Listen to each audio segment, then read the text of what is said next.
3వ అధ్యాయము 27వ వచనాన్ని చదువుకుందాం. క్రీస్తులోనికి బాప్తిస్మం పొందిన మీరందరూ క్రీస్తును ధరించుకుని ఉన్నారు. చిన్న ప్రార్థన చేసుకుని. కృపాసక్తి సంపూర్ణమైన మా పరలోక తండ్రి, పరిశుద్ధుడా, మహోన్నతుడా, మహాగణుడా, శ్రేష్టమైన, ఎంతో ఘనమైన, అమూల్యమైన మీ నామానికి ఎంతగానో వందనాలు, స్తోత్రాలు, స్తుతులు చెల్లించుకుంటున్నాను. ఆయన ఇంతవరకు మీరు చూపిన అపారమైన ప్రేమను బట్టి, కృపను బట్టి మీకు స్తోత్రములు. సజీవుల సంఖ్యలో ఉంచి మీరు చూపిన కృపను బట్టి మీకు స్తోత్రములు. అయ్యా, మిమ్మల్ని స్తుతించుటకు బిడ్డలకు ఇచ్చినటువంటి కృపను బట్టి మీకు స్తోత్రములు. ఇంకను అనేకులు పాడి మిమ్మల్ని స్తుతించుటకు కృప చూపమని ప్రార్థిస్తున్నాను. చేరువచ్చిన ప్రతి బిడ్డను దీవించి ఆశీర్వదించండి. రావాల్సిన బిడ్డలను ప్రభా మీ చిత్తమై మీ ప్రణాళికలో ఉండే మీ ఆత్మ ప్రేరేపణ చొప్పున నడిపించమని ప్రార్థిస్తున్నాను. ఆయన వచ్చిన మేమంతా కూడా సమయాన్ని వృధా చేసుకునే వారిగా కాక, ఆచారముగా, అలవాటుగా, చేరే వారంగా, కూడుకునే వారంగా కాక, కేవలము నాయన మీ సన్నిధిని ఆనందంగా గడుపుటకు, మీ సన్నిధి ఆనందాన్ని అనుభవించుటకు, మీ మాటలు నేర్చుకున్నటకు, మీ మాటల ప్రకారం బ్రతుకుటకు మీరు మాకు సహాయం దయచేయమని ప్రార్థిస్తున్నాం. నాయన, నన్ను మీ సిలువ చాటును మరుగుపరిచి మీరే వాడుకొని మహిమ పొందండి. అయ్యా, మేము నేర్చుకోవాల్సిన పద్ధతిలో, ధ్యానించవలసిన పద్ధతిలో వాక్యాన్ని ధ్యానించుటకు సహాయం దయచేయమని, ఎలాంటి ఆటంకాలు లేకుండా కృప చూపమని మమ్మల్ని అందరినీ కూడా మీ కృప కలిగిన హస్తాలకు సమర్పించుకుంటూ, అయ్యా మరి ముఖ్యంగా వచ్చిన ప్రతి బిడ్డను బహుగా దీవించి ఆశీర్వదించి వారి యొక్క అవసరతలన్నింటినీ మీ మహిమలు తీర్చి మా ప్రభును, మీ ప్రియ కుమారును మా కొరకు ప్రాణం పెట్టి తిరిగి లేచిన యేసుక్రీస్తు వారి శ్రేష్టమైన నామములో మీకు వినయంతో ప్రార్థించి బ్రతిమాలడి వేడుకుంటున్నాను తండ్రి. ఆమేన్. ఆమేన్. గలతీ పత్రిక వివరణను మనం ధ్యానం చేస్తా ఉన్నాం. కొత్తగా వస్తున్నటువంటి సిస్టర్స్ కూడా ఉన్నారు కనుక ఒకసారి ఈరోజు ఇంట్రడక్షన్ కూడా నేను జ్ఞాపకం చేయాలని అనుకుంటున్నాను. వారి కొరకు మాత్రమే కాదు కానీ పాత వాళ్ళమైన మనకు కూడా ఇంట్రడక్షన్ మర్చిపోయే ఛాన్స్ ఉంటుంది. ఎందుకంటే గలతీ పత్రిక కంప్లీట్ అయ్యేసరికి బహుశా మనకి మోర్ దాన్ 100 సెషన్స్ పట్టవచ్చు అని నేను భావిస్తున్నాను. దానియేలు గ్రంథంలో 12 అధ్యాయాలు ఉన్నా కూడా మనకి కొన్ని సెషన్స్ మాత్రమే అయ్యాయి. 100 సెషన్స్ అయితే అవ్వలేదు. ఐ థింక్ 65 అలా అయ్యాయి. గలతీ పత్రికలో ఉన్నది 6 అధ్యాయాలైనా కూడా క్రొత్త నిబంధనలు ఎక్కువ పత్రికల్లో ప్రాముఖ్యంగా ఎన్నో లోతైన అంశాలు, కనెక్టివిటీతో కూడినటువంటి రెఫరెన్సెస్, వెతుకులాట అన్నీ కూడా ఉంటాయి కనుక ఎక్కువ సెషన్స్ పడతాయని ఊహిస్తున్నాను. సో గలతీ పత్రికను ఒకసారి మనం రివ్యూ చేసుకుందాం. గలతీ పత్రికలో 6 అధ్యాయాలు ఉన్నాయి అనుకున్నాం కదా. 6 అధ్యాయాలను కూడా మనం ఎన్ని పార్ట్స్గా డివైడ్ చేసుకున్నాం? పాత వాళ్ళు చెప్పాలి. ఎన్ని పార్ట్స్గా డివైడ్ చేసుకున్నాం మనం? ఎన్ని భాగాలుగా విభజించుకున్నాం?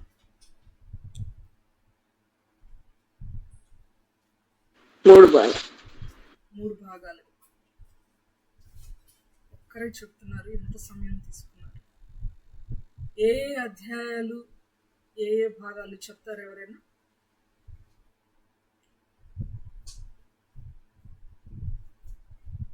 ఓకే, నేనే చెప్తాను.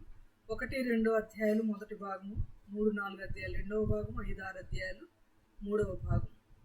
1-2 అధ్యాయాలను ఒక వాదనగా మనము హెడ్డింగ్ పెట్టుకున్నాం. మొదటి 2 అధ్యాయాలను మొదటి వాదన. పౌలు గారు 3 రకాల వాదనలు గలతీ పత్రికలో చేస్తున్నారు గలతీ సంఘంతో. మొదటిది వచ్చేసి అపోస్తలత్వమును గూర్చి, ఆయన బోధను గూర్చి వాదిస్తున్నారు మొదటి 2 అధ్యాయాలు. అది మనం ఎన్నో సెషన్స్ వివరించుకున్నాం, కంప్లీట్ అయిపోయింది మొదటి 2 అధ్యాయాలు. 3వ అధ్యాయం 4వ అధ్యాయంలో మాత్రం సిద్ధాంతపరమైన వాదన ఆయన చేస్తున్నారు. సిద్ధాంతపరమైన వాదన పౌలు గారు చేస్తున్నారు 3వ అధ్యాయంలో. మనం 5-6 అధ్యాయాల్లో ఏ వాదన అనేది 5-6 అధ్యాయాలు వివరించుకునేటప్పుడు నేను జ్ఞాపకం చేస్తాను. సిద్ధాంతపరమైన వాదనలో పౌలు గారు ఎరిగిన, నేర్చుకునిన, ఆయన వాక్యాన్ని గ్రహించిన విధానం అంతటినీ ఒక గ్రేటెస్ట్ స్టఫ్డ్ మెటీరియల్గా, స్టఫ్ ఉన్నటువంటి వాక్య భాగాలన్నిటినీ కూడా చాలా చాలా పదునైన లోతైన మాటలతో సంఘంతో వాదిస్తున్నారు. ఆ వాదనలోనే ఒక్కొక్క వచనాన్ని మనము కొన్ని సెషన్స్ టైం తీసుకొని నేర్చుకుంటా ఉన్నాం. ప్రియులారా, ఆగవలసిన చోట ఎక్కువ టైం తీసుకుంటున్నాం. పర్వాలేదు, ముందుకు కొనసాగొచ్చు అనుకున్న చోట ముందుకు వెళ్తున్నాం. ఆ దిశలో 3వ అధ్యాయంలో 27వ వచనం వరకు మనం ప్రయాణం చేసాం. 27వ వచనంలో ఉన్నాం. గడిచిన 3 సెషన్స్లో కూడా 27వ వచనాన్ని మనం ధ్యానం చేసాం. ఇది 4th సెషన్, 27వ వచనాన్ని ధ్యానం చేయట్లో. 27వ వచనంలో ఆయన ఏం చెప్తున్నారంటే, బాప్టిజం తీసుకున్న వారి గురించి మాట్లాడుతున్నారు. క్రీస్తులోనికి బాప్టిజం తీసుకున్నటువంటి మీరందరూ కూడా క్రీస్తును ధరించుకొని ఉన్నారు అని చెప్పారు. క్రీస్తును ధరించుకొని ఉన్నారు అని అంటే వాళ్ళు క్రీస్తును మాత్రమే కాదు, క్రీస్తుతో పాటు ఏ అంశాలను ధరించుకొని ఉన్నారో మనం చూసాం. దేన మనస్సు అని, ప్రభావం అని, మహిమ అని, నీతి అని, న్యాయ ప్రవర్తన అని, ఈ విధంగా అనేకమైన అంశాలు వారు ధరించుకొని ఉన్నారు అని మనం చూసాం. తర్వాత ధరించుకొని ఉన్నారు అనేటువంటి టాపిక్లో మనంతట మనము ధరించుకొనలేనివి, దేవుడు మాత్రమే మనకు ధరింపజేయగలిగినవి కొన్ని విషయాలు ఉన్నాయి అని మనం మాట్లాడుకున్నాం. మొదటిది దయా కిరీటము, రెండవది బలము. నిన్నటి సెషన్ అంతా కూడా ఆయన బలమును ధరింపజేయవాడు అనే అంశం గురించి మనం మాట్లాడుకున్నాం. ఆయన దగ్గరే బలం ఉంది, మనంతట మనము బలం పొందుకోలేము, ఆయన ఇస్తే తప్ప అనే అంశాన్ని నిన్న విశదంగా మాట్లాడుకున్నాం. కాస్త నిన్న ఎక్కువే అయిపోయింది టాపిక్ అని కూడా భావించవచ్చు. పర్వాలేదు, లోతైన విషయాలను మనము నిదానంగా, ఎక్కువ శ్రమ అనుకోకుండా దయచేసి లోతుగా నిదానంగా నేర్చుకునుట ఎంతైనా మనకు శ్రేయస్కరం, ఆత్మీయంగా ఉపయోగకరం అనేటువంటి ఆలోచనతో ఈ విధంగా నేర్చుకొని వివరించడం జరుగుతుంది. ప్రియులారా, అట్టి దిశగా మనం ముందుకు కొనసాగుదాం. ఈరోజు పాఠంలో మనం ఏం నేర్చుకుంటామంటే, ఆయన బలమును ధరింపజేయవాడు మాత్రమే కాదు, కానీ ఆయన సంతోషమును కూడా ధరింపజేయగలడు. సంతోషమును కూడా ధరింపచేయగలడు. ఒక బేస్ వర్స్గా ఆల్రెడీ గలతీ పత్రిక మనం చదివాం. ఎందుకంటే గలతీ పత్రిక వివరణలో మనం ఉన్నాం కనుక ఆ లైన్ మనకు ఉండాలి కనుక ఇప్పుడు ఒక వచనాన్ని చదువుదాం. ఆయన మనకి సంతోషాన్ని ధరింప చేయగలడు అని తెలియజేసేటువంటి వచనం. కీర్తనల గ్రంథము 30వ కీర్తన 12వ వచనాన్ని ఒకసారి మనం చూద్దాం ప్రియులారా. కీర్తనల గ్రంథము 30వ కీర్తన 12వ వచనం.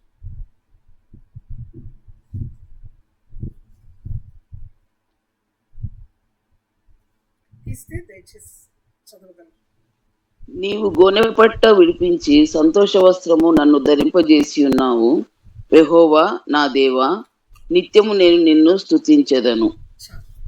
దానియేలు గారు, క్షమించండి, దావీదు గారే కదా ఈ మాట అంటుంది. దావీదు కీర్తనే కదా హెడ్డింగ్ లో ఉన్న మాట. ఫోన్లో చదివితే మనకు అర్థం, అంటే పైన హెడ్డింగ్ కనబడదు, అర్థం కాదు పైన హెడ్డింగ్ కనబడదు. దావీదు గారు అంటున్నటువంటి మాట, దావీదు కీర్తన అని అంటుంది హెడ్డింగ్ బైబిల్. సో ఆయన సంతోషమును ధరింపచేయువాడు. ఆయన సంతోషమును ధరింపచేయువాడు అనేటువంటి నేటి పాఠంలో 4 పాయింట్లు సూటిగా స్పష్టంగా మనం నేర్చుకున్నాం. మొదటి పాయింట్, సంతోషం ఎక్కడ ఉంటుంది. రెండవ పాయింట్, ఆ సంతోషాన్ని దేవుడు ఎవరికి ఇస్తాడు. మూడవ పాయింట్, ఆ సంతోషము ఎందులో ఉంది, ఎందులో ఉండాలని ఆయన కోరుకుంటున్నాడు. నాలుగవ పాయింట్, సంతోషంగా ఎప్పుడు ఉండాలి మనం అనే అంశాలు మనం ధ్యానం చేద్దాం. మొదటిది ఎక్కడ సంతోషం, ఎక్కడ సంతోషం, ఎవరికి సంతోషం, ఎందులో సంతోషం, ఎప్పుడు. ఈ 4 అంశాలను స్పష్టంగా మనం ధ్యానం చేద్దాం ప్రియులారా. మొదటిగా సంతోషం ఎక్కడ ఉంటుంది చెప్పగలరా మీరు ఎవరైనా?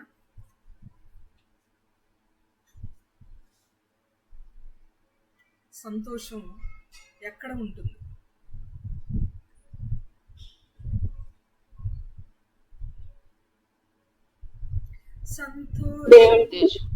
దేవుని సన్నిధిలో ఉంటుంది. సమాధానమెచ్చట నాకు దొరికేనని. ఎక్కడ ఉంటుంది సంతోషం?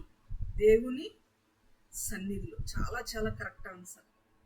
దేవుని సన్నిధిలో సంతోషం, దేవుని యొద్ద సంతోషం మనకు దొరుకుతుంది. మనం అనుకుంటే లేకపోతే ఊహించి మాట్లాడుకుంటే అది ఖచ్చితంగా కరెక్టే అయి ఉంటుంది అన్న నమ్మకంతో మాట్లాడుకుంటే సరిపోదు, కానీ రుజువు కూడా చూడాలి. ఎందుకంటే మనం ఏ వాక్యం గురించి మాట్లాడుకుంటున్నా చర్చించుకుంటున్నా దానికి లేఖనము సరిపడినదై ఉండాలి, లేఖనము సూటబుల్గా ఉండాలి, సపోర్ట్ చేయాలి, బైబిల్ సపోర్ట్ చేయాలి. మనం మాట్లాడుకుంటున్న మాటలు గంట సేపు వాక్యం చెప్పుకున్నా, గంట సేపు మైక్ ముందు నిలబడి మనం వాక్యం చెప్పిన రెఫరెన్స్ ఆధారంగా చూపించకపోతే అది వాక్యం అనబడదు. కాబట్టి రెఫరెన్స్ మనం చూద్దాం. మొదటి దినవృత్తాంతముల గ్రంథం కొంచెం ఫాస్ట్గా చదువుదాం. మొదటి దినవృత్తాంతముల గ్రంథం 16వ అధ్యాయము 27వ వచనం. 16వ అధ్యాయము 27వ వచనం.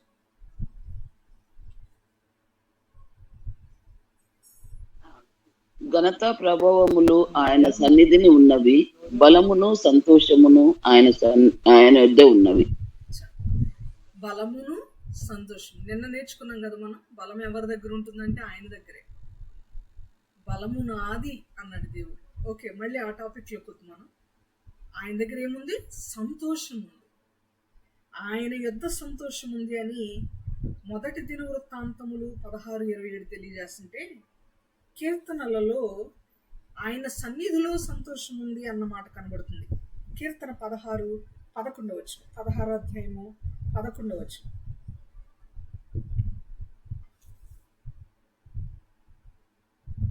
జీవ మార్గంలో నీవు నాకు తెలియజేస్తుడవు, నీ సన్నిధిని సంపూర్ణ సంతోషం కలదు, నీ కుడి చేతిలో నిత్యము సుఖములు కలదు. ఆయన సన్నిధిని ఏమున్నాయి? సంపూర్ణ సంతోషం. చాలా మందికి నేటి దినాలలో ఆయన సన్నిధిలో సంతోషం కనబడట్లా. ఏదో పార్టీలో సంతోషం ఉంటుంది అనుకుంటారు, ఏదో గ్యాదరింగ్లో సంతోషం ఉంటుంది అనుకుంటారు, ఏవో కిట్టి పార్టీస్లో సంతోషం ఉంటుంది అనుకుంటారు, కలిసి ఒక రెస్టారెంట్కి వెళ్ళడంలో సంతోషం ఉంటుంది, పార్క్కి వెళ్ళడంలో సంతోషం ఉంటుంది, స్నేహితులతో సంతోషం ఉంటుంది అనుకుంటారు. లోకస్తులకైతే చెప్పనక్కర్లేదు, ప్రతిదానిలో వాళ్ళకి సంతోషం ఉంటుంది. కానీ దేవుని బిడ్డలమైన మనకు సంతోషము ఆయన సన్నిధిలో ఉండాలి. ఎక్కడ ఉండాలి సంతోషం? ఆయన సన్నిధిలో. ప్రభువా నీ సముఖమునందు సంతోషము కలదు, హల్లెలూయా సదా పాడెదను. ఆయన సన్నిధిలో ఎంత సంతోషం అంటే, ఇప్పుడు కూర్చొని వింటున్న వాక్యం ఆలకిస్తున్న మనందరికీ ఎన్నో బాధలు ఉంటాయి, ఎన్నో కష్టాలు ఉంటాయి. పైకి మాట్లాడుతున్న అంతరంగంలో ఎన్నో వెలితి, దుఃఖం, బాధ, శ్రమలు. అది అనారోగ్య కారణంగా కావచ్చు, ఆర్థికంగా కావచ్చు, మానసికంగా కావచ్చు, కుటుంబాల్లో ఎదురయ్యే సమస్యలు కావచ్చు, సమాజంలో ఎదురయ్యే సమస్యలు కావచ్చు. ఈరోజైతే నా మనసు అస్సలు బాగాలేదు. కారణం ఏంటంటే, యూట్యూబ్ ఛానల్లో మన యూట్యూబ్ ఛానల్ ఉంది కదా, సురేష్ బాబు దాసరి అనే అకౌంట్లో ఇమాన్యుయల్ ప్రేయర్ హౌస్ అనేటువంటి టైటిల్తో, దానిలో ఇంతకుముందు ఎవరో పురుషుని పేరు పెట్టుకొని స్త్రీ పేరు పెట్టుకొని పురుషులు దేవుని గురించి, పౌలు గారి గురించి ఇష్టానుసారమైనటువంటి కామెంట్స్ చేశారు. గుర్తుందో లేదో, లూదియమ్మ గారికి అయితే ఐడియా ఉంటుంది. ఇష్టానుసారమైన కామెంట్స్ చేశారు. ఆ కామెంట్స్ అన్నిటికీ జవాబును ఆ రోజంతా భోజనం చేయకుండా జవాబులన్నిటినీ బైబిల్లో నుండి ఆధారాలతో వెతికి మరలా ఒక 40 minutes 45 minutes వీడియో చేసి వారికి సమాధానం చెప్పి తర్వాత భోజనం చేశాను నేను. తర్వాత వాళ్ళు పెట్టడం మానేశారు, అలా పెట్టట్లేదు. తర్వాత గుర్తుంది అమ్మగారు. Thank you. ఈరోజు ఎవరో భూమా అనే అకౌంట్తో ఎవరో ప్రభు గురించి, మన యేసయ్య గురించి ఎంత దారుణంగా మాట్లాడుతూ రాస్తున్నాడంటే, వీళ్ళని క్షమిస్తా, నమ్రతతో సాత్వికంగా వీళ్ళని క్షమించు ప్రభు అని మనసులో ప్రార్థన చేసిన మనం అసలు ఎందుకు ఓర్చుకోవాలి? మనం వాళ్ళని ఏమంటలేదు, వాళ్ళని టచ్ చేయట్లేదు, వాళ్ళ గురించి మాట్లాడట్లేదు. మన ప్రభు గురించి మనం మాట్లాడుకుంటుంటే ఎందుకు వాళ్ళు వేరే వేరే పేర్లు పెట్టుకొని, వాళ్ళ పేరు చెప్పడానికి కూడా ధైర్యం ఉండదు వాళ్ళకి.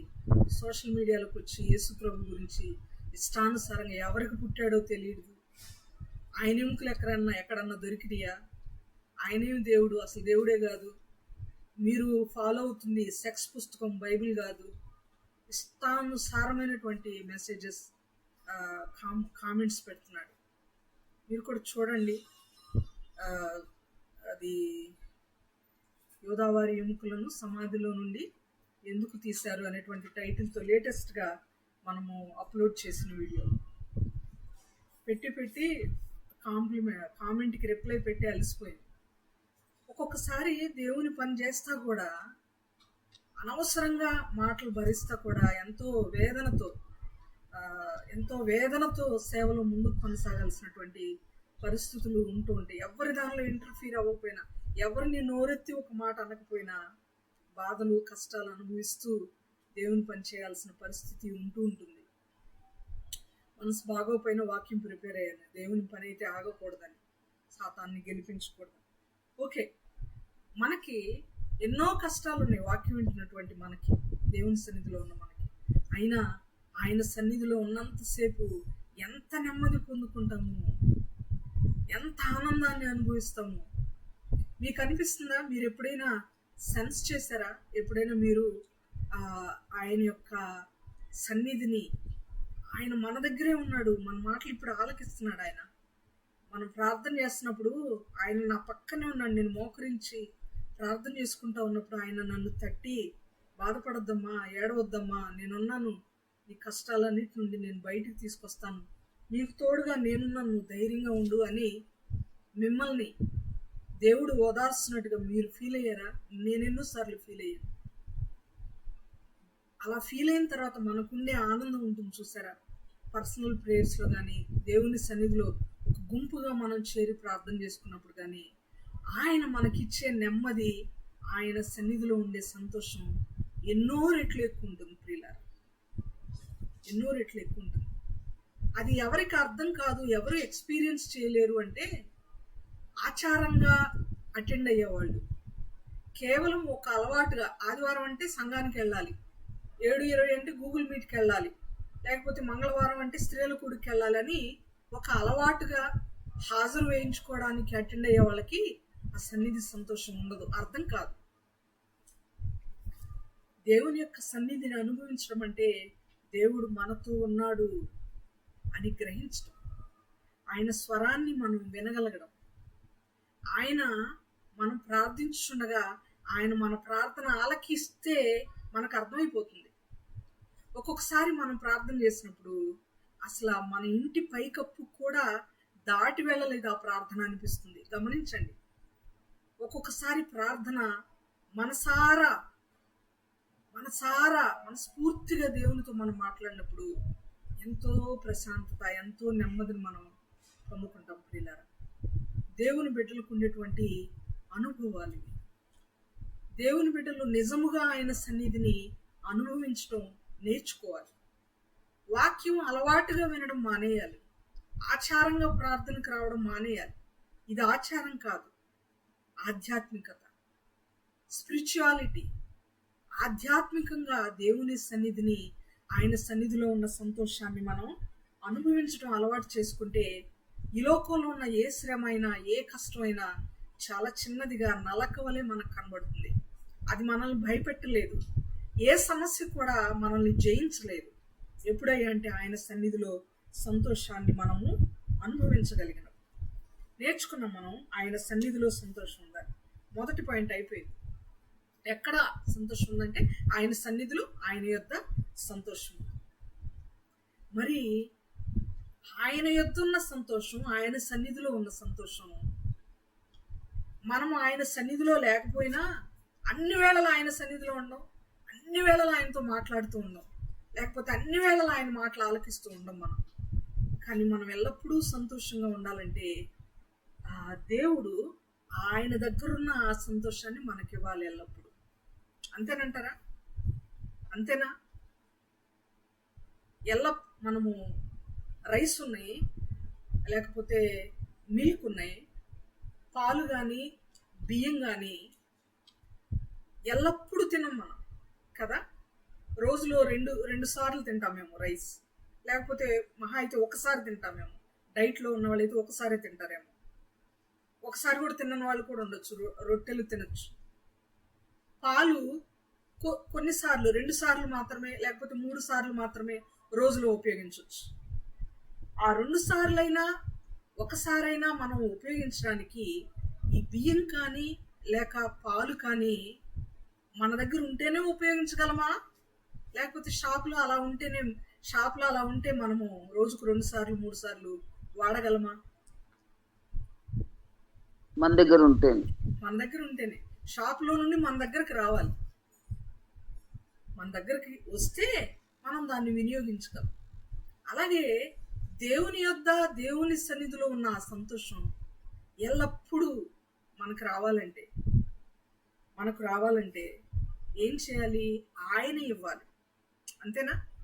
షాపు వాళ్ళు ఇవ్వాలి మనకు సరుకులు, ఇస్తేనే వాటిని మనం తీసుకుని ఉపయోగించుకోగలం. అలాగే ఆయన దగ్గర ఉన్నటువంటి సంతోషాన్ని ఆయన ఇవ్వాలి. అయితే ఆ సంతోషాన్ని దేవుడు ఎవరికి ఇస్తాడు? Any idea? ఎవరికి ఆయన సంతోషాన్ని ఇస్తాడు? బలం ఎవరికి ఇస్తాడు అంటే నిన్న లూదియమ్మ గారు వెంటనే చెప్పారు, దీనులకు ఇస్తాడు, బలహీనులకు ఇస్తాడు, ఆయన నమ్ముకున్న వారికి ఇస్తాడు అని. మరి సంతోషం ఎవరికి ఇస్తాడు ఆయన?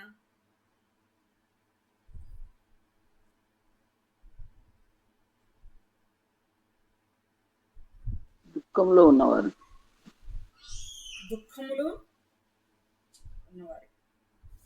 Okay, correct. ఇంకా అంటే దుఃఖపడితేనే ఇస్తాడా? దుఃఖంలో లేకుండా నార్మల్ కండిషన్లో ఉంటే ఇవ్వడంటారా? అందరికి ఇస్తాడా? ఆలోచన చేద్దాం. రెఫరెన్సెస్ కొన్ని చూద్దాం. ఎవరికి దేవుడు సంతోషాన్ని ఇస్తాడు? ముందు ఎవరికి ఇవ్వడో చూద్దాం. యోబు గ్రంథం 20వ అధ్యాయము 4వ వచనం. Quick please. యోబు గ్రంథము 20వ అధ్యాయము 4వ వచనం.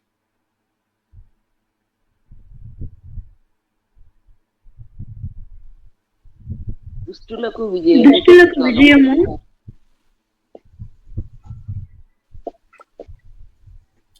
చదవండి. దుష్టులకు విజయము కొద్ది కాలం ఉండును, భక్తిహీనులకు సంతోషము 1 నిమిషం మాత్రం ఉండును. ఆది నుండి చాలు సిస్టర్. భక్తిహీనులకు సంతోషం ఎప్పుడు ఉంటుందంట? ఎంతసేపు ఉంటుందంట? 1 నిమిషం.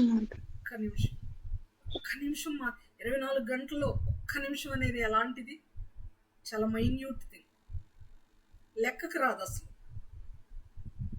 ఒకవేళ ఉన్న భక్తిహీనులకు ఏదో కొద్దిసేపు, జస్ట్ 1 మినిట్ ఉంటుందండి. అంటే ఓవరాల్గా అసలు భక్తిహీనులకు సంతోషం ఉండదు అని అర్థం చేసుకోవచ్చు. 1 నిమిషమే ఉంటుంది వాళ్ళకి. భక్తిహీనులకు 1 నిమిషమే సంతోషం ఉంటుందంటే సంతోషం భక్తిహీనులకు సంతోషం 1 నిమిషం మాత్రమే ఉంటుందంటే ఎక్కువసేపు సంతోషం ఎవరికి ఉండే ఛాన్స్ ఉంది? నీతిమంతులకు లేక భక్తి కదా. భక్తిహీనులకు ఆపోజిట్ ఎవరు? నీతిమంతులు, యథార్థవంతులు, లేకపోతే భక్తి పరులు. వారికి ఎక్కువసేపు సంతోషం ఉండే ఛాన్స్ ఉంది. మరొక రెఫరెన్స్ చూద్దాం. యెషయా గ్రంథం 29వ అధ్యాయము 19వ వచనం. యెషయా గ్రంథము 29వ అధ్యాయము 19వ వచనం.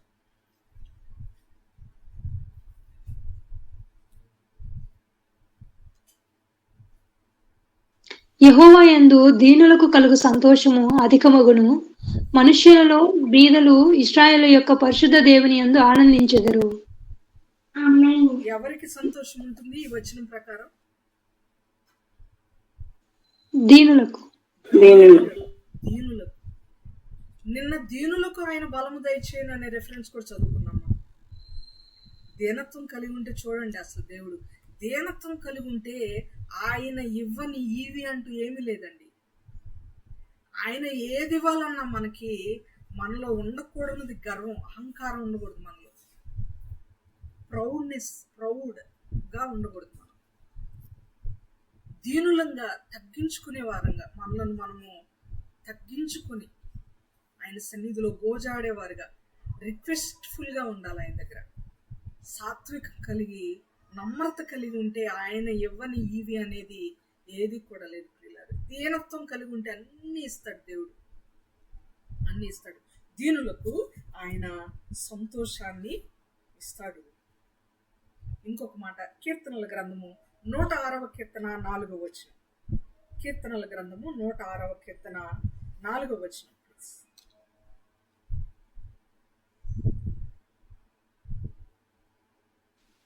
యెహోవా, నీవు ఏర్పరచుకున్న వారి క్షేమము నేను చూచుచు నీ జనులకు కలుగు సంతోషమును బట్టి నేను సంతోషించుదును. సంతోషించు. ఒక్క నిమిషం సిస్టర్. కీర్తన 106:4 అని చెప్పాను కదండి. అవును సిస్టర్. ఇప్పుడు చదవండి సిస్టర్. యెహోవా, నీవు ఏర్పరచుకున్న వారి క్షేమము నేను చూచుచు నీ జనులకు కలుగు సంతోషమును బట్టి నేను సంతోషించుచు నీ స్వాస్థ్యమైన వారితో కూడి కొనియాడినట్లు నీ ప్రజల యందు నీకున్న దయ చొప్పున నన్ను జ్ఞాపకమునకు తెచ్చుకొనుము, నాకు దర్శనమిచ్చి నన్ను రక్షింపుము. చాలు సిస్టర్. ఇక్కడ గమనిస్తే ఎవరికి కలుగుతుంది సంతోషము? నీ జనులకు. నీ జనులు అంటే దేవుని ప్రజలు, దేవుని బిడ్డలకు సంతోషమిస్తారు. దీనులకు మాత్రమే కాదు ఆయన సంతోషాన్ని ఇచ్చేది, ఆయన ఎరిగిన ఆయన బిడ్డలకు, ఆయన్ని నమ్ముకున్న ఆయన బిడ్డలకు ఆయన సంతోషాన్ని ఇస్తాడు. 2 పాయింట్స్ అర్థమైపోయింది. ఎక్కడుంటుంది సంతోషం? దేవుడు ఎవరికి ఇస్తాడు సంతోషం? 2వ పాయింట్ ఎవరికి ఇస్తాడు, 2వ పాయింట్ అయిపోయింది. 3వ పాయింట్ ఎందులో సంతోషం ఉంది, ఏ అంశాలలో, ఏ ఆస్పెక్ట్స్లో, ఏ విషయాలలో మనము సంతోషంగా ఉండాలి. అది దేవుని చిత్తం, అది దేవుని కోరిక అయ్యింది. ఏ విషయాల్లో మనం సంతోషంగా ఉండమని దేవుడు చెప్తున్నాడు. ఇది చాలా ప్రాముఖ్యమైన విషయం. క్రైస్తవులు కన్ఫ్యూజ్ అవుతున్నటువంటి పాయింట్ ఇది. క్రిస్మస్ సెలబ్రేట్ చేసుకుంటే చర్చ్ని డెకరేట్ చేసుకోవడంలో సంతోషిస్తారు చాలామంది. క్యాండిల్ నైట్ సర్వీస్లో క్యాండిల్స్ వెలిగించుట్లో సంతోషిస్తారు చాలామంది. కలర్ పేపర్స్తో డెకరేట్ చేసుకోవడం, బలూన్స్తో డెకరేట్ చేసుకోవడం, కేక్ కట్ చేసుకోవడం, ఇలాంటి వాటి యందు సంతోషిస్తారు. అసలు అవి లేకపోతే చర్చ్ని లేక క్రిస్మస్ని ఎలా సెలబ్రేట్ చేసినట్టు అన్నట్టుగా ఫీల్ అవుతారు. ఎప్పుడు క్రిస్మస్ వస్తే జనరల్గా చెప్పే మెసేజ్, జనరల్గా నేను చెప్పేటువంటి వాక్యంలో ఒక 4 పాయింట్లు జ్ఞాపకం చేస్తూ ఉంటాను. 1 ఇంటి పండగ, 2 ఒంటి పండగ, 3 కంటి పండగ, 4 పంటి పండగ. ఒంటి పండగ అంటే కొత్త బట్టలు కొనుక్కోవడం, ఒంటికి సంబంధించినవి నీట్గా ఉండడం, తలస్నానాలు చేయడం, మనల్ని మనం డెకరేట్ చేసుకోవడం. ఇంటి పండుగ అంటే ఇంటిని డెకరేట్ చేయడం, ఇంటిని ఇల్లు కడుక్కోవడం, పెయింట్లు వేసుకోవడం, డెకరేట్ చేసుకోవడం. కంటి పండుగ అంటే నేను చిన్నపిల్లప్పుడు 80+లో 80 to 90+, 1980 నుండి 1995 లోపు చిన్నవాళ్ళంగా ఉన్నాం కదా. అప్పుడు చాలామంది ఊర్లలో క్రిస్మస్ అంటే డ్రామాలు వేసేవాళ్ళు. ఎవరో డాన్స్ వేసేటువంటి ఒక అమ్మాయిని తీసుకుని వచ్చి ఆ అమ్మాయి చేత డాన్సులు వేయించేవాళ్ళు. దేవుణ్ణి ఎరగని వారు, ప్రభులోకి రాని వారు క్రిస్మస్ సెలబ్రేట్ చేసుకుంటారు. మళ్ళీ పండగ భక్తులు అనమాట వాళ్ళు. పండగ రోజు మాత్రమే చర్చ్కి వస్తారు. అలా కంటి పండగ, కంటికి నచ్చింది చూడడం, డాన్సులు డ్రామాలు చూడడం చేస్తుండేవాళ్ళు. తర్వాత పంటి పండుగ అంటే మనకి ఇష్టమైనటువంటి ఆహార పదార్థాలను, పిండి వంటలను వండుకొని తినడం. కానీ దేవుడు వీటిల్లో ఆనందం వెతుక్కోమని చెప్పలేదు. అసలు క్రిస్మస్ మీనింగ్ అది కాదు, మనకు తెలుసు. క్రిస్మస్ అంటే దేవుడు మన కొరకు రావడం. క్రిస్మస్ అంటే ఒక త్యాగం. క్రిస్మస్ అంటే ఎందరో త్యాగం చేస్తే కానీ ఆ పండగ అనేది మనం జరుపుకోవట్లేదు. నేను విమర్శించట్లేదు, వీటన్నిటిని చేసుకోవడం తప్పు అని కూడా అనట్లేదు. మొదట మన హృదయంలో దేవుడు ఉంటే, దేవునికి నచ్చిన జీవిత విధానం మనలో ఉంటే ఇవన్నీ చేసుకోవడం పెద్ద పాపం కాదు. ఆ డ్రామాలు డాన్సులు తప్ప. పిండి వంటలు చేసుకోవచ్చు, కొత్త బట్టలు కొనుక్కోవచ్చు, ఇంటిని డెకరేట్ చేసుకోవచ్చు, మనల్ని మనం అందంగా ప్రజెంటబుల్గా మనం రెడీ అవ్వచ్చు. అవేమి తప్పు కాదు. పెద్దగా అంటే చిన్నగా కూడా తప్పు కాదు. కానీ దేవుని యొక్క ఆనందం ఏంటంటే ఆయన సన్నిధిలో గడిపితే ఆయన ఆనందిస్తాడు.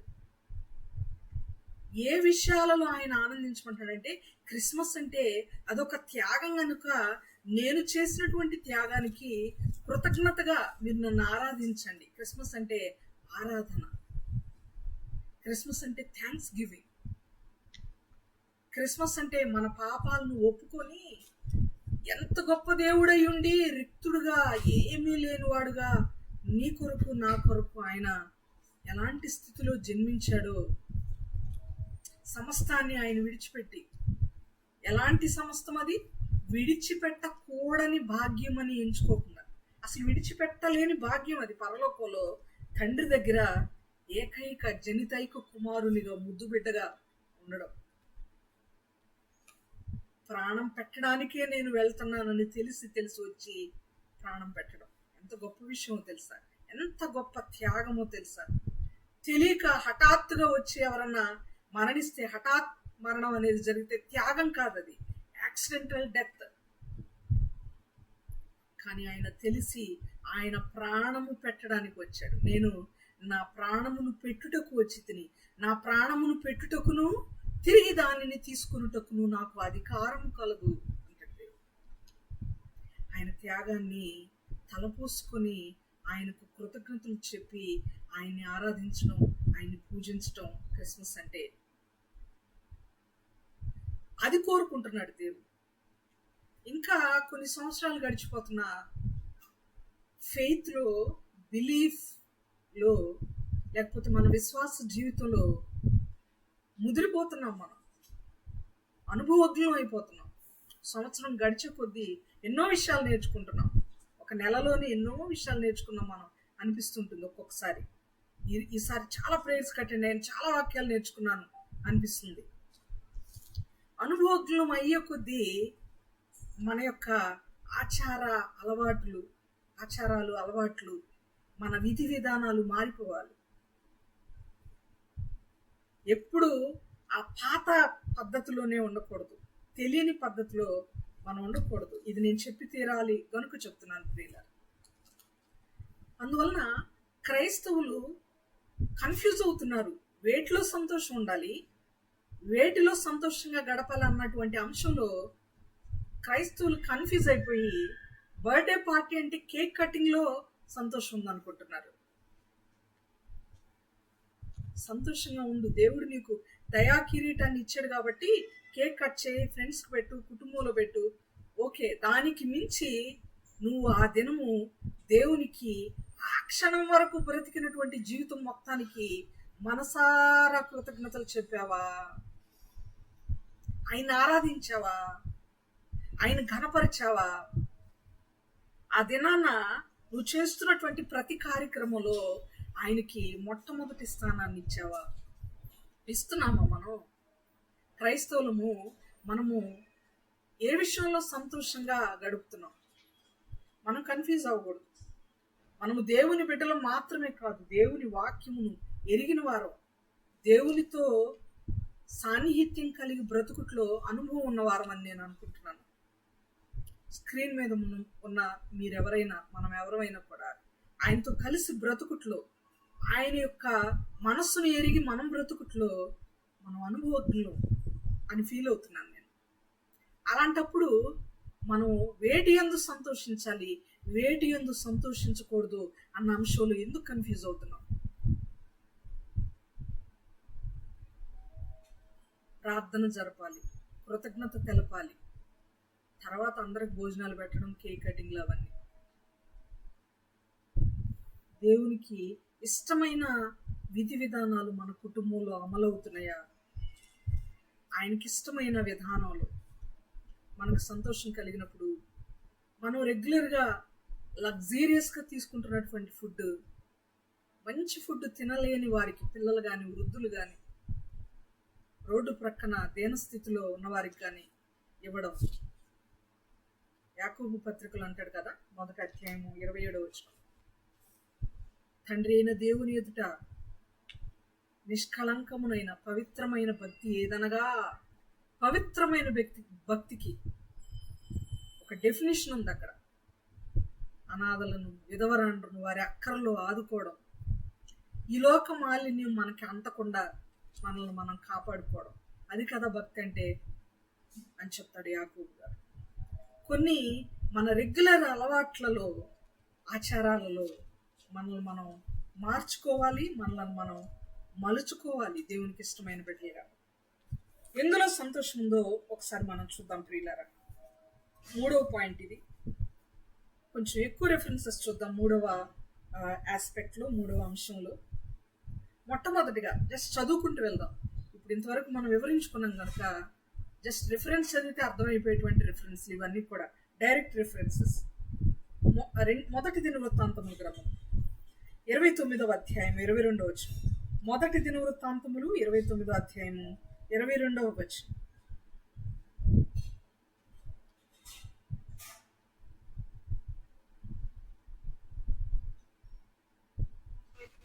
ఆ దినమున వారు యెహోవా సన్నిధిని బహు సంతోషంతో అన్నపానములు పుచ్చుకొనిరి.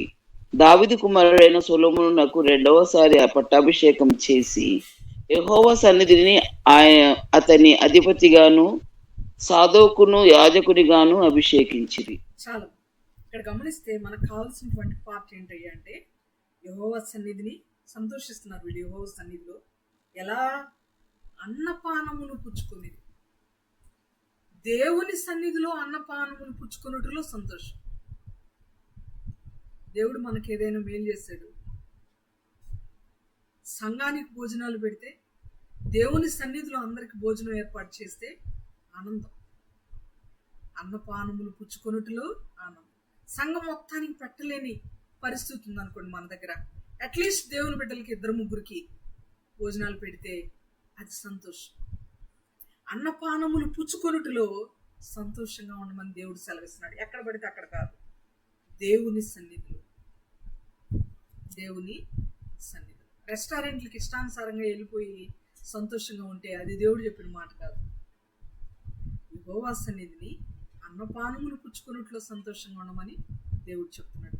ఇది ఎక్కువ మనం లోతుకు వెళ్ళాల్సిన అవసరం లేదు. తర్వాత 2వ పాయింట్.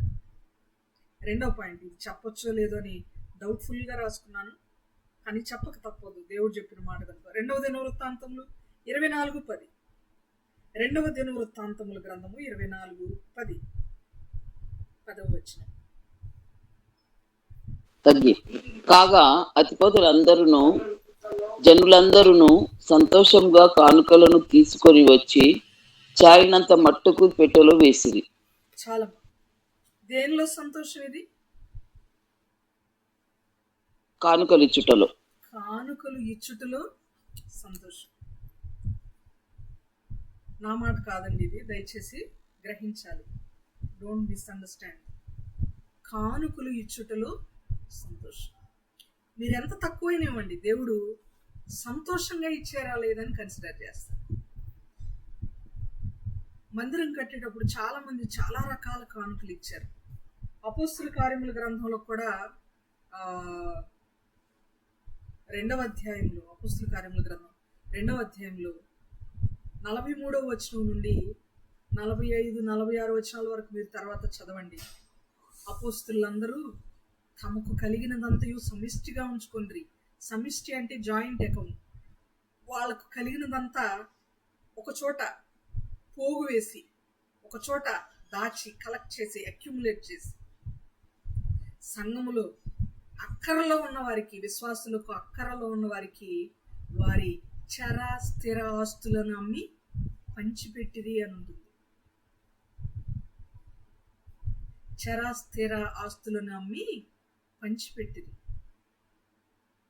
ఇప్పుడున్నటువంటి సేవకులు, ఇప్పుడున్నటువంటి విశ్వాసులు చర స్థిర ఆస్తులను తీసుకోవడంలో, కలెక్ట్ చేసుకోవడంలో, సంపాదించుకోవడంలో మక్కువ చూపుతున్నారు, ఇంట్రెస్ట్ చూపుతున్నారు.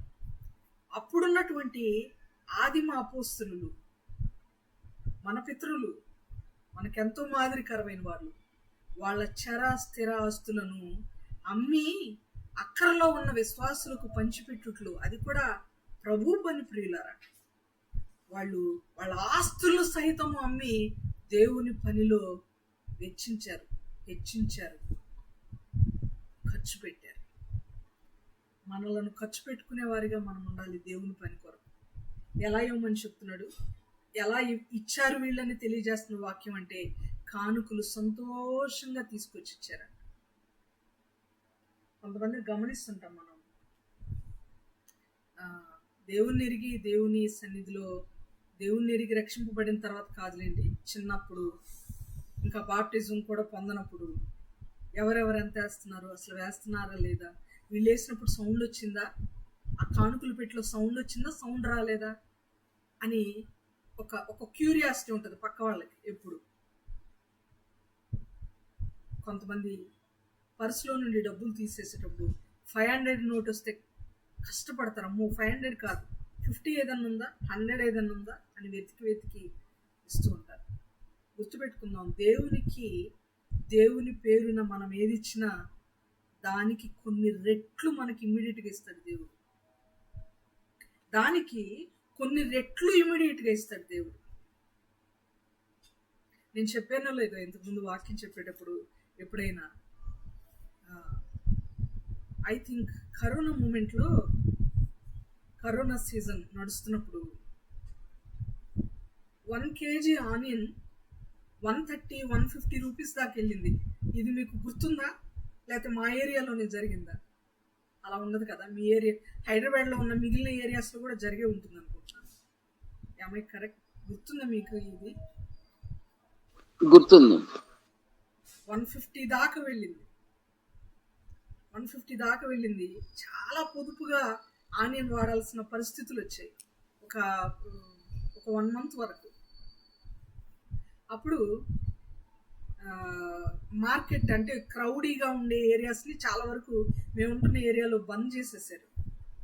ఎవరో ఒకళ్ళిద్దరు వచ్చి మా అపార్ట్మెంట్లో కింద పర్మిషన్ తీసుకొని కింద అన్ని రకాల కూరగాయలు పెట్టేవాళ్ళు. వాళ్ళు 2-3 తీసుకొచ్చిన వెజిటబుల్స్ ఇన్ని నంబర్ ఆఫ్ ఫ్యామిలీస్కి సరిపోవు కదండి. అవి సరిపోయాయి కాదు, ఇంకా వాళ్ళు వెళ్ళిపోయేవాళ్ళు. వాళ్ళ దగ్గర ఉన్న కూరగాయలు అయిపోయిన తర్వాత వాళ్ళు వెళ్ళిపోయేవాళ్ళు. తర్వాత ఏదో ఒక చోట మార్కెట్ లాగా పెట్టేది, కొద్ది గుంపు ఉన్నారు అని చెప్పి తెలిసినప్పుడు అక్కడికి తీసుకోవడానికి వెళ్ళేవాళ్ళం. అయితే విషయం ఏంటంటే, అక్కడికి వెళ్ళినప్పుడు 1,000 రూపాయలు ఎంతో నేను తీసుకొని వెళ్ళాను. నా దగ్గర ఉన్న అమౌంట్ మొత్తం అయిపోయింది. యాక్చువల్గా పాస్టర్ గారు నేను ఇద్దరం వెళ్ళాం. వెళ్ళిన తర్వాత అక్కడ లాస్ట్ ఒక 50 రూపీస్ ఉన్నాయి అంతే. లాస్ట్ 50 రూపీస్ ఉన్నాయి. ఆల్రెడీ 2-3 దినాలకు ముందే ఆనియన్ కొన్నాను నేను. సరే ఉన్న 50కి ఎన్ని వస్తే అన్ని తీసుకుందాంలే ఆనియన్ అన్నట్టుగా ఆ 50 రూపీస్ ఆనియన్ కోసమని ఉంచాను నేను. ఉంచి ఆనియన్ ఎక్కడ కనపడుతుందని చెప్పి తీసుకుందాం, ఉల్లిపాయలు ఎక్కడ ఉన్నాయని చెప్పి ముందుకు నడుస్తూ ఉంటే 2 కాళ్ళు లేని ఒక తమ్ముడు ఒక వీల్ చైర్లో ఉన్నాడు. అక్క వందనాలు అక్క అని వెనక నుండి నన్ను తట్టి మరి చేతి మీద తట్టి, అక్క వందనాలు అక్క అన్నాడు. ఆ అబ్బాయికి ఎందుకు అనిపించిందో, నాకు వందనాలు చెప్పాలని నాకు అర్థం కాలేదు. వెనక్కి తిరగగానే సహాయం కోరుతున్నట్లుగా అబ్బాయి చెయ్యి చాపాడు. నేను మరు మాట మాట్లాడకుండా ఆలకించకుండా ఆ ఆనియన్కి ఉంచిన 50 రూపాయలు అబ్బాయికి ఇవ్వడం జరిగింది. దయచేసి నన్ను క్షమించండి. నేను వాక్యంలో నేను చెప్పబోయే మాట అర్థం అవడానికి నేను లైవ్ ఎగ్జాంపుల్గా చెప్తున్నాను. నేనేదో ఇంత ఇచ్చానని గొప్పగా చెప్పుకోవడానికి కాదు, అది చాలా తక్కువ. మనం పెట్టే వేస్ట్ ఖర్చుల్లో ఎవరైనా సహాయం కోరినప్పుడు ఒక 50 రూపాయలు ఇవ్వడం అనేది అతి అతి స్వల్ప విషయం. అది ఇవ్వడం జరిగింది. జనరల్గా 10 రూపాయలు ఒక 20 రూపాయలు ఇవ్వడం జరుగుతుంది. అయితే ఉన్న 50 రూపాయలు ఆ అబ్బాయికి ఇచ్చేసి ఇంటికి వచ్చేసాం. ఇచ్చేసిన తర్వాత కొన్ని ఆల్మోస్ట్ ఒక 9 నెలలు 8 నెలలుగా ఒక ఫ్రెండ్ నాకు 4,000 చిల్లర ఇవ్వాలి, 4,500 సంథింగ్ నాకు ఇవ్వవలసి ఉంది. ఆమెను 2-3 సార్లు అడిగాను, జ్ఞాపకం చేశాను, ఇవ్వలేదు. ఇక ఆమె ఇచ్చినప్పుడే తీసుకుందామని నేను మౌనంగా ఉన్నాను. అబ్బాయికి ఎప్పుడైతే 50 రూపీస్ ఇచ్చి ఇంటికి వచ్చాను, ఇంటికి వచ్చిన తర్వాత వెరీ నెక్స్ట్ డే దేవుడు నాకు రావాల్సిన ఆ డబ్బులను తీసుకొచ్చి నాకు ఇచ్చేలాగా చేశాడు. నాకు ఇవ్వాల్సిన ఆవిడ ఎవరైతే ఉన్నారో వాళ్ళు తీసుకొచ్చి ఇచ్చారనమాట. ఎందుకు చెప్తున్నానంటే ఆ అమౌంట్ మీద ఇంకా నేను ఆశ పెట్టుకోలేదు. ఇంకా ఈవిడ ఎవరేమో ఎందుకులే పదే అడగడం అని నేను ఇస్తేనే తీసుకుంది, ఇంకొకసారి అయితే నేను అడగను అనుకొని వదిలేశాను. కానీ దేవుడు దాన్ని ఇప్పించాడు. ఎందుకు నేను ఈ మాటలు చెప్తున్నానంటే, దేవుడు ఏదైనా ఆయనకి ఇష్టమైన రీతిలో చాలా చిన్న అమౌంట్ మనం ఖర్చు పెట్టిన ప్రియులరా, ఆయన చాలా చాలా పెద్ద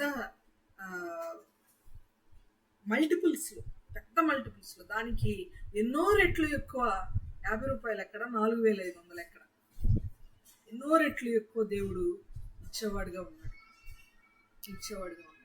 ఆయన కృప. గొప్ప పాట ఉంది, సంతోషముతో నిచ్చెడు వారిని ఎంతో దేవుడు దీవించు. సంతోషంగా ఇచ్చేవారిని ఆయన దీవిస్తాడు. ఆయన మందిరం కట్టేటప్పుడు ఎంతో మంది లక్షలలో వేలలో విలువ చేసే ధనాన్ని కలెక్ట్ చేశారు. చాలా మంది వచ్చి వాళ్ళకున్న బంగారం, వాళ్ళకున్న ధనము అర్పించారు. వాళ్ళకి ఉన్నవి అవి అర్పించిన కూడా కలెక్టివ్గా వాళ్ళ పేర్లు చెప్పాడు. కానీ ఈ గోత్రం నుండి ఎంత వచ్చింది, ఇన్ని మణుగుల బంగారం, ఎంత ఎత్తుగల వెండి ఎంత వచ్చిందని దేవుడు అలా చెప్పాడు. కానీ కొత్త నిబంధనలకు వచ్చేసరికి 2 కాసులు వేసినటువంటి పేద విధవరాలిని కదండి, పేద విధవరాల్ని పర్టికులర్గా దేవుడు బైబిల్లో రాయించాడు. అంతంత పెద్ద ధన సంపద ఇచ్చిన వాళ్ళను దేవుడు కలెక్టివ్గా ఓవరాల్గా చెప్పాడు. ఎందుకంటే వాళ్ళు ఉండి ఇచ్చారు.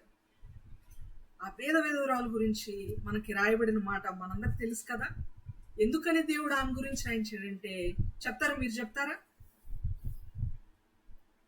పేద విధవరాల గురించి ఎందుకు మెన్షన్ చేయించాడు దేవుడు? ఆమెలో ఉన్న ఆ ప్రత్యేకత ఏంటి? కరెక్ట్. ఆమెకున్నదంతయు, ఆమె జీవనమంతయు, ఆమెకున్నదే 2 కాసులు, ఉన్నదంతయు ఇచ్చింది. మనం ఏం ఆలోచన చేస్తాం?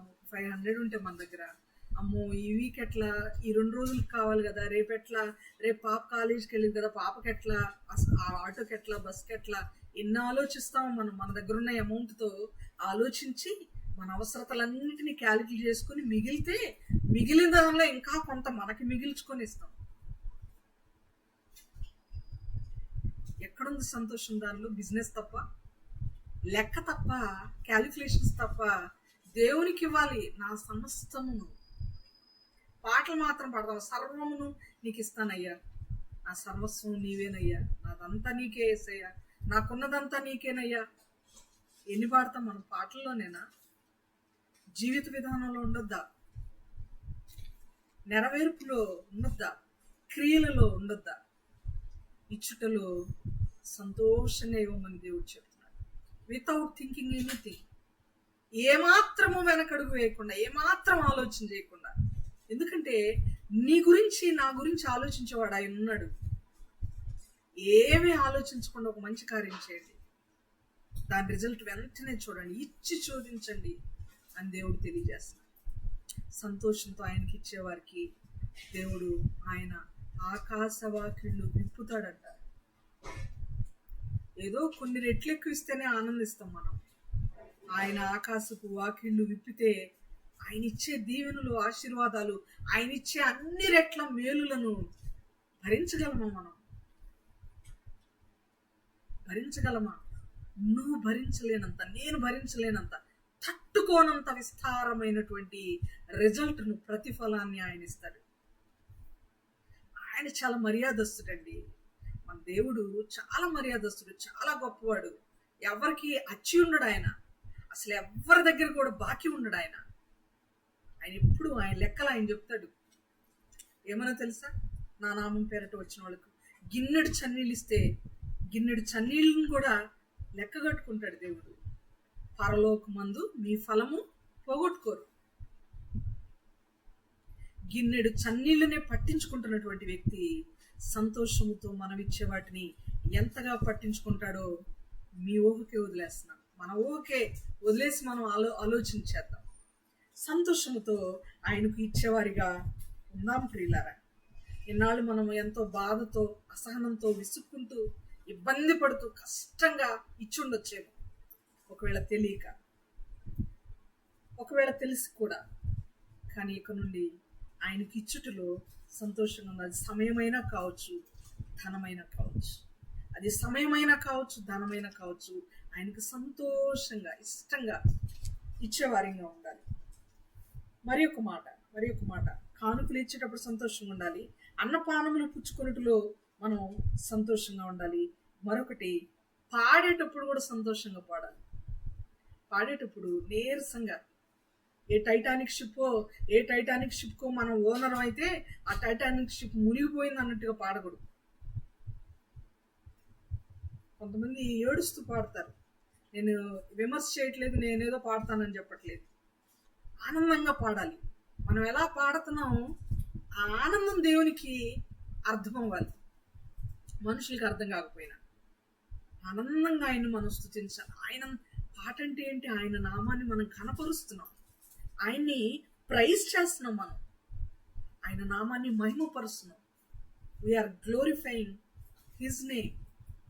అలాంటప్పుడు ఎంత సంతోషించాలి, మనం ఎంత సంతోషించాలి.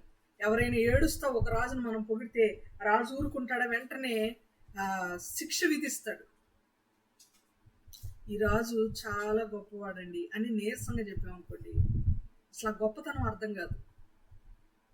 నీరసిల్లిపోతూ ఉండకూడదు. పాడేటప్పుడు ఆయన్ని సంతోష పెడుతూ, ఆయన మహిమను హెచ్చిస్తూ, కనపరుస్తూ సంతోషంగా పాటలు పాడాలి అని దేవుని యొక్క వాక్యం సెలవిస్తుంది. నా మాట కాదు, వాక్యంలో ఉన్న మాట ప్రియులారా, వాక్యంలో ఉన్నటువంటి మాట.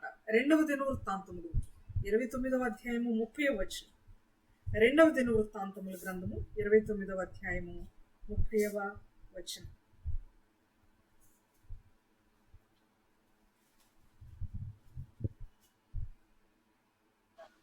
దావీదును దీర్ఘదర్శియగు ఆసాపు రచించిన శ్లోకములను ఎత్తి యెహోవాను స్తుతించుడని రాజైన హిజ్కియాయును అధిపతులను లేవీయులకు ఆజ్ఞాపింపగా వారు సంతోషముతో స్తోత్రములు పాడి తల వంచి ఆరాధించిరి. చాలు. పాడుటలు, ఆరాధించుటలు, సంతోషం కనబరచాలి. సంతోషంగా మనం ఆయన్ని ఘనపరిచేవారిగా, పాడేవారిగా, ఆయన నామాన్ని కీర్తించేవారిగా ఉండాలని దేవుని యొక్క వాక్యం చేత మనము హెచ్చరింపబడుతున్నాం ప్రియులారా. ఇది 3వ మాట. మొదటి మాట ఏంటి? దేనిలో సంతోషం? అన్నపానములు పుచ్చుకున్నట్ల. 2వది మీరు నోట్ చేసుకోండి, నేను నంబర్స్ నోట్ చేయలేదు. 2వది కానుకలు ఇచ్చేటప్పుడు సంతోషంగా ఉండాలి. 3వది పాడేటప్పుడు, ఆయన ఆరాధించేటప్పుడు సంతోషంగా ఉండాలి. 4వది ఆయన మాటలు ఆలకించేటప్పుడు కూడా సంతోషంగా ఆలకించాలి. చాలా మంది విసుగ్గా వాచ్ వైపు చూసుకుంటూ, ఫోన్లో టైం చూసుకుంటూ ఆలకిస్తూ ఉంటారు. చర్చిలో అయితే ఇంకా ఘోరంగా, ఎవరో పాస్టర్ గారిని ఇన్వైట్ చేస్తారు. ఒకవేళ జర్నీలోను, ట్రావెలింగ్లో వాళ్ళకి కొంచెం లేట్ అవుతుంది. పాస్టర్ గారు వచ్చిన తర్వాత కొంచెం టైం ఎక్కువ తీసుకున్నారు అనుకోండి, విసుగు పడిపోతారు. అబ్బా ఇంత టైమా అన్నట్టు అలసట వ్యక్తం చేస్తూ ఉంటారు, ఆవిలిస్తూ ఉంటారు, అటు ఇటు చూస్తారు, బయటికి అటు ఇటు తిరుగుతూ ఉంటారు. సంతోషంగా కాస్త సమయం ఎక్కువైనా అది దేవుని సన్నిధి కనుక మనము మేలు పొందుతున్నాం. మనం సన్నిధిలో, ఆయన సన్నిధిలో ఉన్నాం కాబట్టి మనకి బెనిఫిట్, అది మనకి లాభం. అది మన హృదయాలకు, మన ఆత్మకు, మన యొక్క భక్తి జీవితానికి ఎంతో మేలు ఆయన సన్నిధిలో గడపడం. ఒక్క దినం గడిపితేనే 1000 దినాలతో సమానం. 1000 దినాల కంటే శ్రేష్టం. 10 నిమిషాలు ఎక్స్ట్రా గడిపితే ఎందుకు? అంత నష్టమేమి పోము, మనం నష్టమేమి పోము. వినుటలో, ఆయన మాటలు వినుటలో సంతోషంగా ఉండాలి. ఇర్మియా గ్రంథము 15వ అధ్యాయము 16వ వచనంలో ఆ మాటలు మనం చూడగలం. ఇర్మియా గ్రంథము 15వ అధ్యాయము 16వ వచనం. నీ మాటలు నాకు దొరకగా నేను వాటిని భుజించి తిని, సైన్యములకు అధిపత్యగు యెహోవా దేవా, నీ పేరు నాకు పెట్టబడెను గనుక నీ మాటలు నాకు సంతోషమును, నా హృదయమునకు ఆనందమును కలుగజేయుచున్నవి. చాలు. ఇర్మియా గారు అంటున్న మాట, నీ మాటలు నాకు సంతోషము కలుగు చేయొచ్చు. ఆయన మాట్లాడితే మనం బ్రతుకుతాం. ఆయన మాటలే మనల్ని సంతోషింపజేయగలం. ఇక ఎవరి మాటలైనా తాత్కాలికమైన సంతోషాన్ని మనకిస్తే గాని దేవుని మాటలు శాశ్వతమైన ఆనందాన్ని మనకిస్తాయి. ఆయన టెంపరరీ విషయాల గురించి మాట్లాడాడు. ఆయన ఈ లోకంలో అక్కరకు రాని విషయాల గురించి మాట్లాడాడు. దేవుని సన్నిధిలో వినబడే ప్రతి మాట కూడా మనల్ని భక్తి జీవితంలో ముందుకు తీసుకెళ్తుంది అని మనం గుర్తుపెట్టుకోవాలి. ఇదే సెన్స్ లో ఉన్నటువంటి మరొక మాట క్రొత్త నిబంధనలో చూద్దాం. మార్కు సువార్త 12వ అధ్యాయము 37వ వచనం. మార్కు సువార్త 12వ అధ్యాయము 37వ వచనం ప్లీజ్.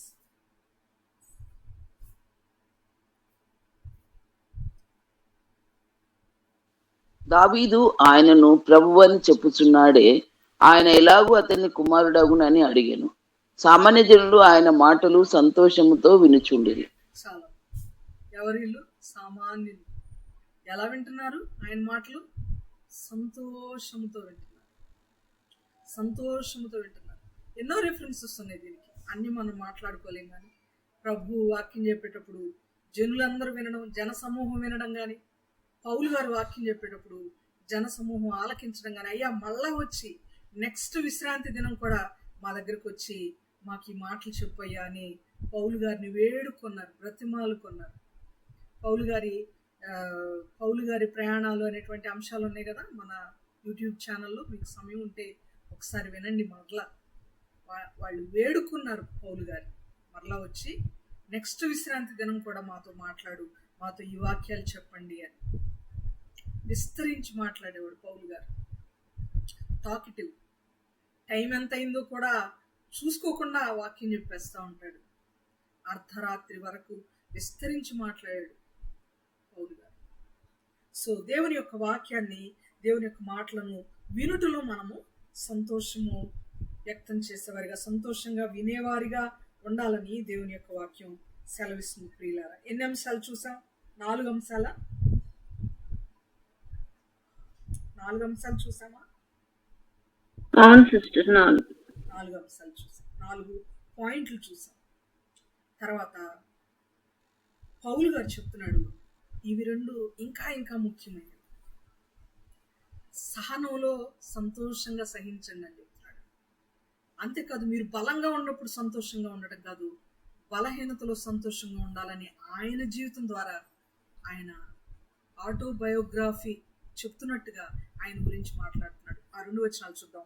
2 కొరింథీ 11:19. 2 కొరింథీ 11వ అధ్యాయము 19వ వచనం.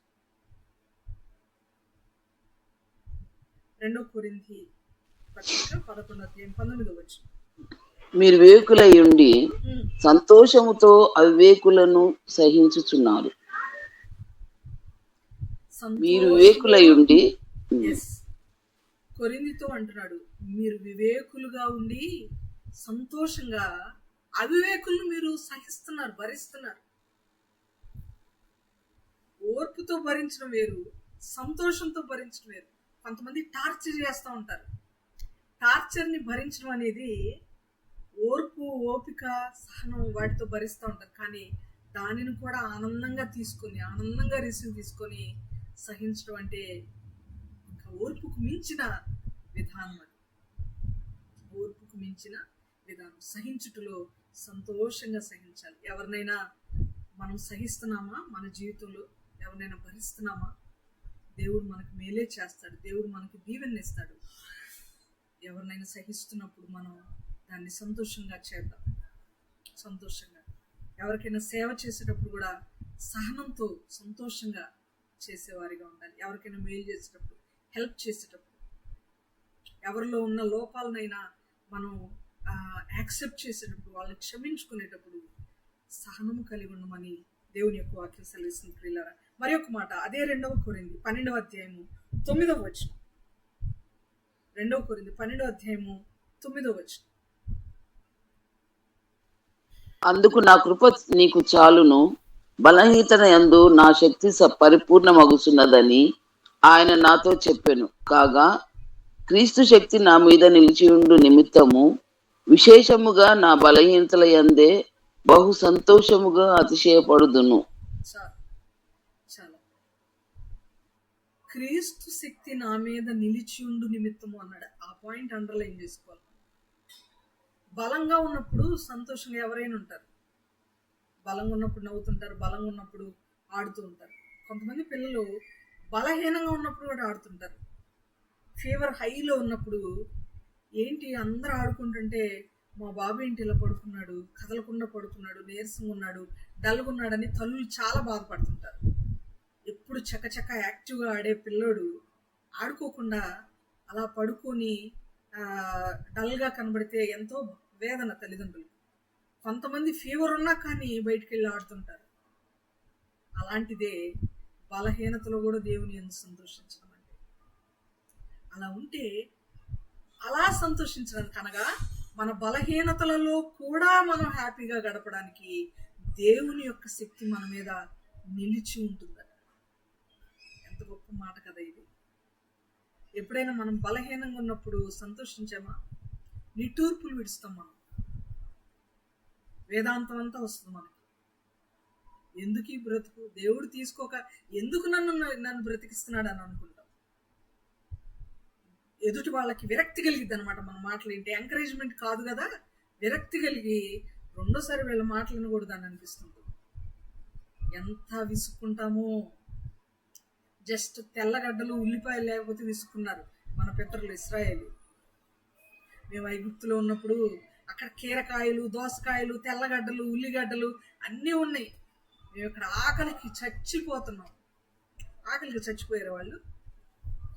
అంత తిన్న ఎక్కువ శాతం నాన్ వెజే కదండి అరణ్యంలో ఉన్నప్పుడు వాళ్ళు తినింది. పండ నుండి దేవుడు రప్పించిన water, precious water, precious food అని చచ్చిపోతున్నాం అన్నారు. చిన్న లోటు లాగా అనిపించింది. అసలు లోటు లేదు వాళ్ళకి, లోటులాగా ఫీల్ అయ్యారు వాళ్ళు. విసుక్కున్నారు, సణిగారు, దేవుని మీద తిరుగుబడ్డారు, మోషే మీద తిరుగుబడ్డారు. తత్ఫలితము అరణ్యములో రాలిపోయారు. అరణ్యములో వారు సణిగినందున వారు అరణ్యములోనే రాలిపోయిన అని ఉంటుంది హెబ్రీ పత్రిక. బలహీనతలో సనగడం కాదు మనం నేర్చుకోవాల్సింది. మనము భక్తిలో ఎక్స్పీరియన్స్ అయ్యే కొలది నేర్చుకోవాల్సినటువంటి అంశాలు ఇవి. ఎంత స్టఫ్డ్ మెటీరియల్ పౌలు గారి యొక్క విధానంలో ఆ ఒక్క పాయింట్లో ఉందో ఆలోచన చేయండి. క్రీస్తును ధరించుకొని ఉండడం అంటే, ఆయన మనకి ఇవి ధరింపజేస్తున్నాడంటే ఎంత లోతైన అంశాలతో కూడిన మాటని ఒక్క లైన్లో చెప్పేసేసాడు.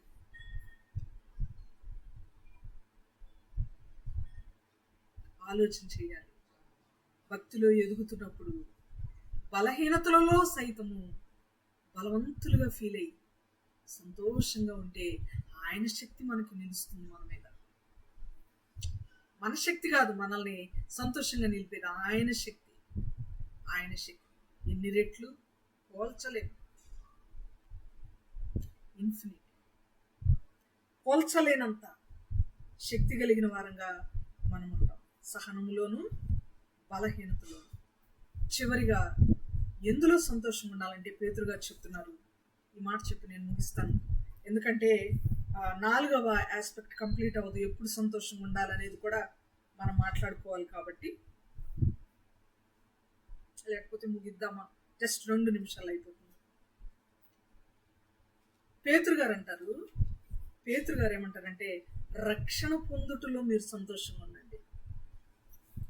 రక్షణ పొందుటలో సంతోషం. ఆయన నిత్య జీవితంలో మనము పాలు పంపులు పొందాలంటే రక్షణ మస్ట్. ప్రియులారా, రక్షణ పొందటం అంటే ఏంటి?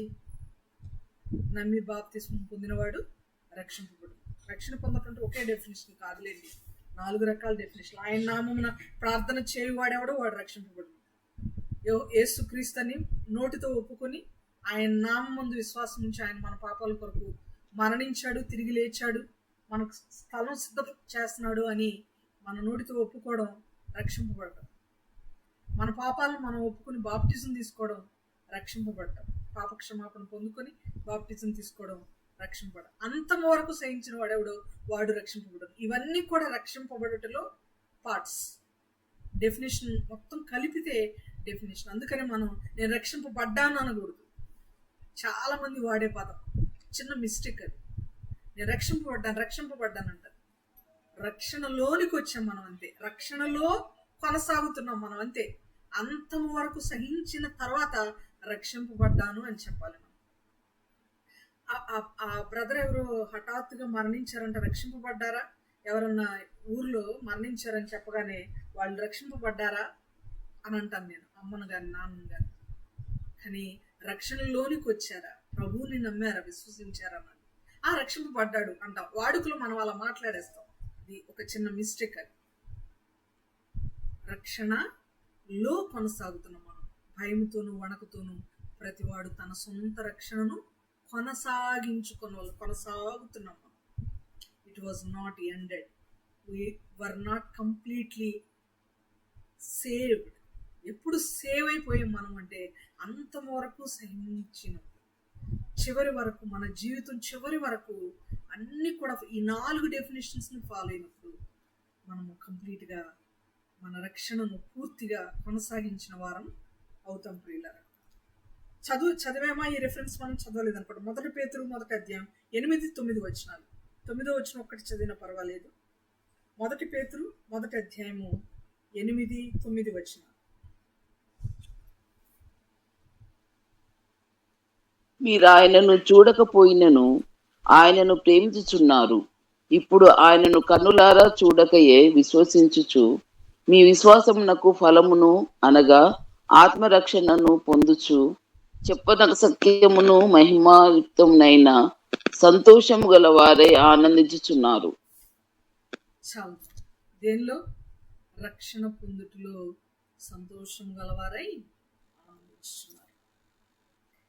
ఇంకా ఎక్కువ సమయమే పట్టేలా ఉంది. నెక్స్ట్ సెషన్ వరకు మనం వెయిట్ చేద్దాం. బుధవారం రోజు, మరలా వచ్చే బుధవారం రోజు ఈ వాక్యంలో మిగిలిన అంశాన్ని మనం కొనసాగిద్దాం. ప్రియులారా, మనం చూసాం దేవుని దగ్గర సంతోషం ఉంది, దేవుని సన్నిధిలో సంతోషం ఉంది. దీనులకు, ఆయన నమ్మిన వారికి, ఆయన జనులకు ఆయన సంతోషం ఇస్తాడు. ఏ విషయాల్లో సంతోషంగా ఉండాలి మనం అని ఆయన కోరుకుంటున్నాడు తెలుసుకున్నాం. ఇంకా కొన్ని విషయాల్లో సంతోషంగా ఉండమని దేవుడు చెప్తున్నాడు. ఆ విషయాలు ఏంటో, ఎప్పుడెప్పుడు మనం సంతోషంగా ఉండాలో, మనం సంతోషంగా ఉంటే దేవుడు ఎలా ఉంటాడు, మన సంతోషం పరిపూర్ణం అవ్వాలంటే మనం ఏం చేయాలో, ఇవన్నీ కూడా మన బ్రతుకుట్లో అసలు సంతోషంగా ఉండటం మించి మనకు అసలు ఏది ఒరిగేదేమీ లేదు అంటాడు ప్రసంగి గారు. ఒరిగేదేమీ లేదంటే ఆ పదం వాడటం కాదు, కానీ ఒకడు సంతోషంగా బ్రతకడం కంటే మించింది ఇంకేం లేదు అన్నట్టు. ఇంకా చాలా అంశాలు ఉన్నాయి. కనుక మనము ప్రభుచితమై సజీవుల సంఖ్యలో నేనుంటే వచ్చే వెన్స్డే రోజు మిగిలిన వాక్యాన్ని ఆలకిద్దాం. అప్పటి వరకు ప్రభు కృప మనకు తోడైండును గాక. ఆమె. దేవుడి కొద్ది మాటలు మన కొరకు దీవించి ఆశీర్వదించును గాక. ఆమె. చివరి వరకు విన్న మీ అందరికీ వందనాలు.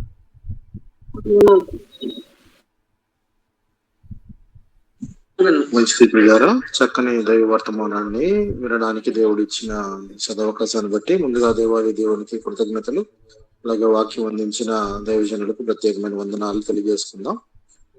ప్రేరేపించబడిన వారు ఎవరైనా ఒక చిన్న ప్రార్థన చేయగా నేటి గూగుల్ మీట్ ని ముగించుకుందాం. ముగింపు ప్రార్థన చేయవలసిందిగా ప్రేరేపించబడిన వారిని ప్రభు పేరిట కోరుచున్నాం.